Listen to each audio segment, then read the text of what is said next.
What is up, guys? Eric here from Real Film Reviews, bringing you another movie review, this time for the new Marvel film, Spider-Man: Homecoming. Spider-Man: Homecoming stars Tom Holland as your friendly neighborhood Spider-Man, Robert Downey Jr. as Tony Stark, of course, and Michael Keaton as the villain Vulture. Now, this film picks up following the events of Captain America: Civil War when we were first introduced to Spider-Man. It's not immediately afterwards, but it is only a small amount of time after that. So you get to see Spidey sort of going into this role of being a hero now. He has sort of somewhat of a connection with Mr. Stark, and he's sort of trying to figure out in his life how to balance between high school and being Spider-Man, but also trying to not be treated like a kid. The number one thing I want to point out about this movie is that all the performances are really good. Obviously, Tony Stark and Robert Downey Jr. are great. They're like the same person, and he does phenomenal in that role, as he always does. And then the big one is obviously Tom Holland. How does he do? Because we got like a glimpse of him in Captain America: Civil War, and I think he's a nice middle ground between Tobey Maguire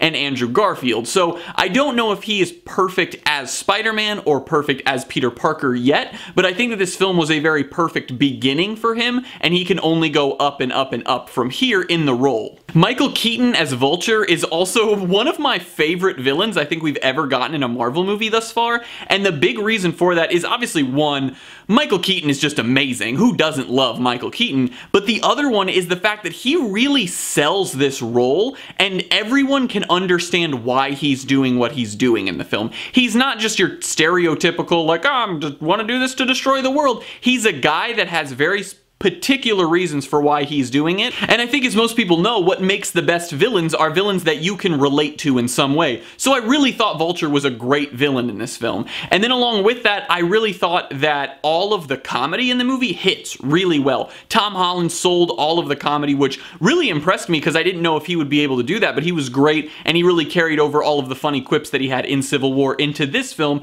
and doing just as good of a job as he did in that one. Jacob Batalon plays Ned, who's Peter Parker's like best friend in the film. He is great in this movie. I've never seen him in anything before, and he really had great chemistry, number one, with Tom Holland. I thought the two of them worked phenomenal on screen together, but he also had a lot of really funny quips, and he was sort of like as if you actually were friends with someone who was a superhero, asking all the really dumb questions and weird stuff, and he really was solid in that role, and I hope he gets to come back and be a permanent character in these Spider-Man movies. The movie obviously had great special effects, and it had awesome music. The soundtrack for this movie is great, and I really thought that this film carried a vibe similar to Ant-Man. So Ant-Man had less of the whole the world's gonna be destroyed vibe and more of a we have to solve this one problem, and it felt a lot more down to earth. And I thought Spider-Man did the same thing, because this isn't just a superhero movie, it's also a high school movie, kind of like how Ant-Man wasn't just a superhero movie, it was also a heist film.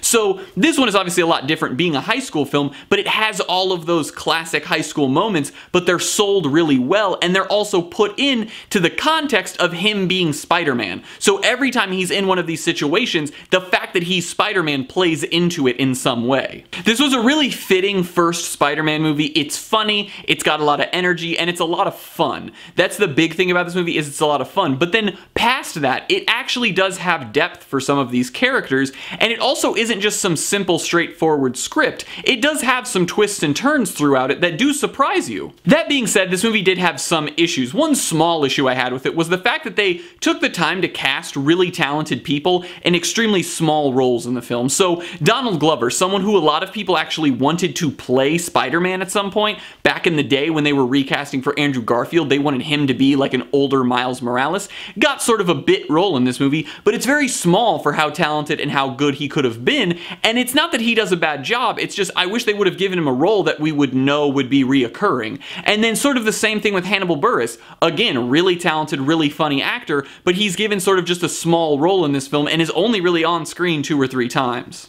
And then another issue that I had with it was one that actually one of my friends brought up, and then after I thought about it more, I kind of realized that the extreme focus they have on avoiding retelling Spider-Man's origin story hurts the depth of the characters a little bit. So you get little bits and pieces that sort of tell you, because everyone knows the backstory of Spider-Man. Uncle Ben's murdered, it's his fault, he's super sad, he becomes Spider-Man to make sure it doesn't happen to people anymore. But they refuse to even say Uncle Ben in these movies, and it's kind of crazy because Civil War they never bring it up, and then again in this movie they never bring it up. And I don't have an issue with the lack of telling the story or showing it again, because I understand not wanting to do that. However, I feel like it wouldn't hurt to just have it be mentioned once. You know, one quick little line that mentions, oh yeah, when that happened. And there's small lines that allude to it, but they never fully bring it up.